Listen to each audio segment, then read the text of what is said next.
Hey guys, thanks for joining the Dad Code podcast today. Real dads, real talk, no BS. Another episode of Coach Dad today. Before we get started, thanks for joining us. Go ahead and hit that like and subscribe button on YouTube. Follow us on Instagram and Twitter, the Dad Code podcast.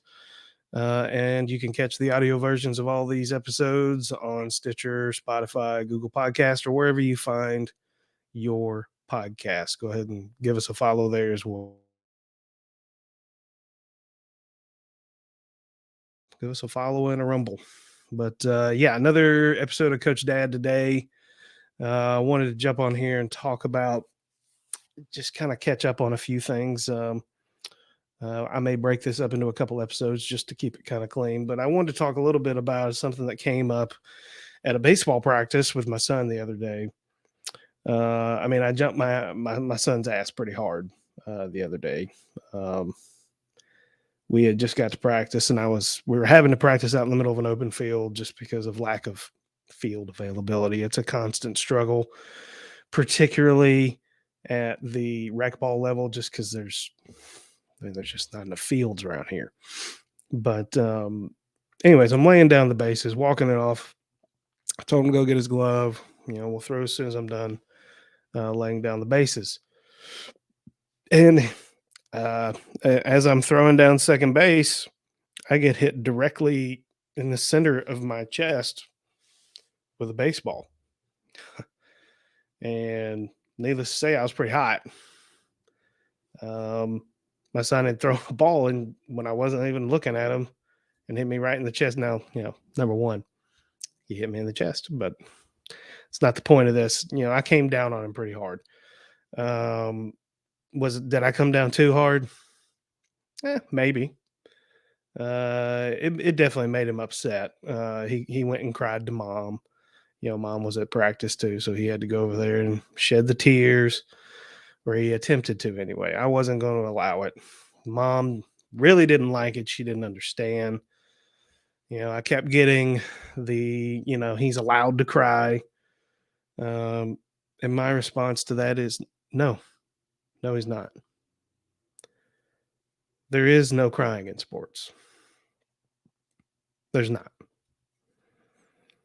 I think this is a good point for us as coaches to kind of emphasize what sports teaches us about taking criticism. Not every time that coach comes down on you is it something that's being done out of anger.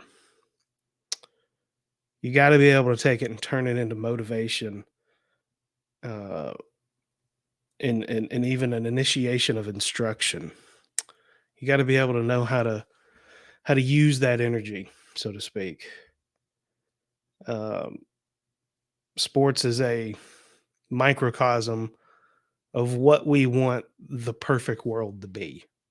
You follow directions, you follow the rules, good things happen. Sometimes things don't work out for you, but in general, everybody plays by the same rules and fair outcomes happen. You do things incorrectly, you make a mistake,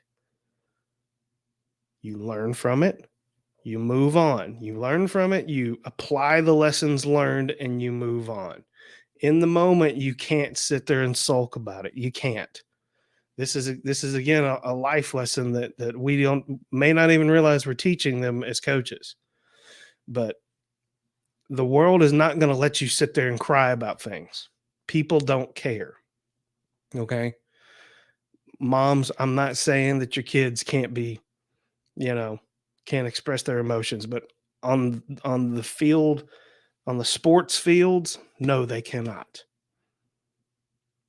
Because crying does not make a difference on the sports field. It does not. Okay. You got to be able to learn. You got to be coachable. Okay. So I told my son in this situation that he has to realize he made a mistake.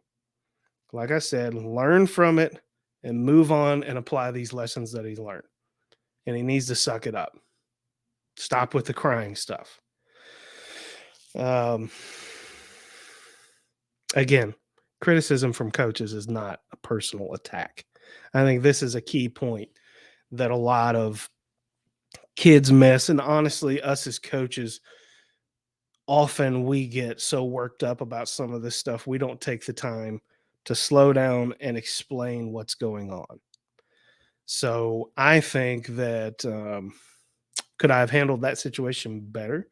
Honestly, I think I handled it correctly. I explained to my son that he made a mistake. He has to move on. I'm not mad at him, but I am giving him a coaching point that you don't, look, we don't throw the ball to someone who's not looking at us. I mean, that's just a basic thing. We just got to teach these kids how to take the criticism, you know.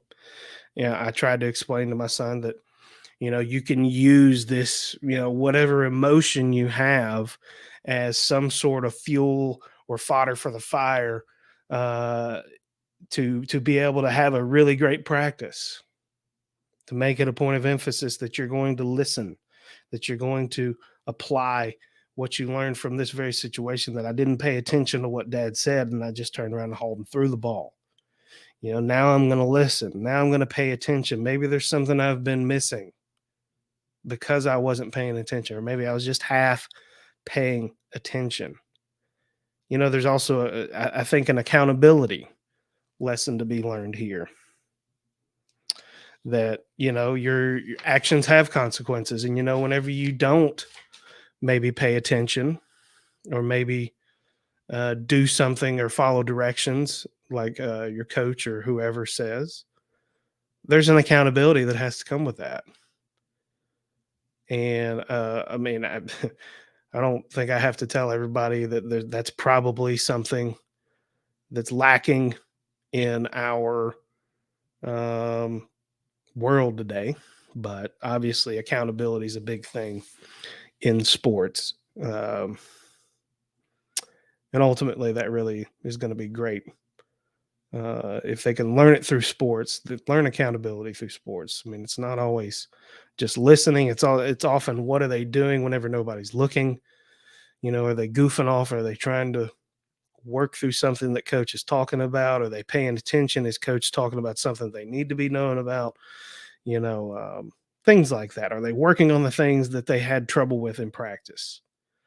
Are they raising their hand saying, Coach, I need help with this. I don't understand this.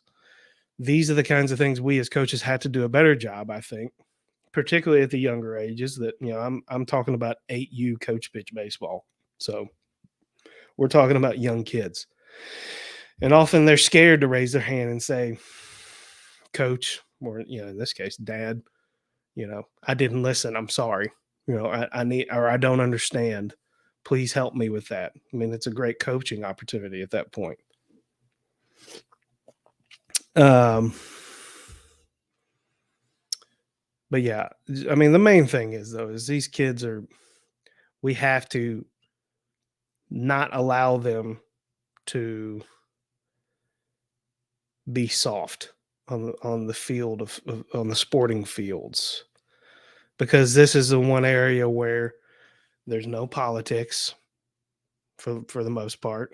There's no none of the other crap that's going on in the world. There's no identity crap. There's no politics. There's no inequality. Everybody's equal. Everybody has a job. Everybody is expected to pay attention. Everybody is expected to contribute. So these are the things we got to really think about whenever we have these kinds of situations, that we make sure that we're explaining things thoroughly.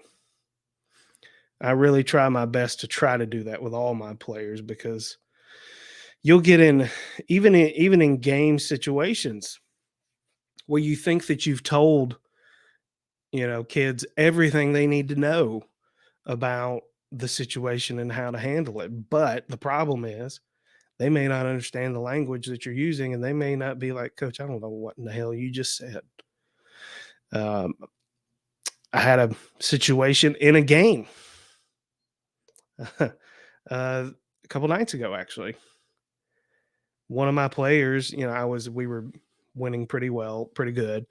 And he comes up to me. I decided to put him at pitcher, and he said, "What do you do at pitcher?" I'm like, "Well, that's an honest question." So I explained that. And then this same kid, ball gets hit to him. He kind of bobbles the ball, kicks it around a little bit. Okay, fine.